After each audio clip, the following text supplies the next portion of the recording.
ஆனந்தம்.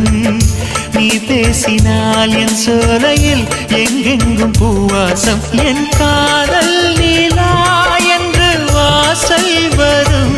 அந்த நாள் வந்து நான் என்னில் சுவாசம் வரும். என் அன்பே என் அன்பே.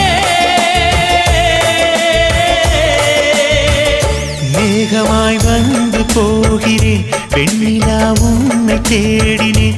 மேகமாய் வந்து போகிறேன் வெண்ணிலா உன்னை தேடினேன். யாரிடம் தூது சொல்வது என்று நான் உன்னை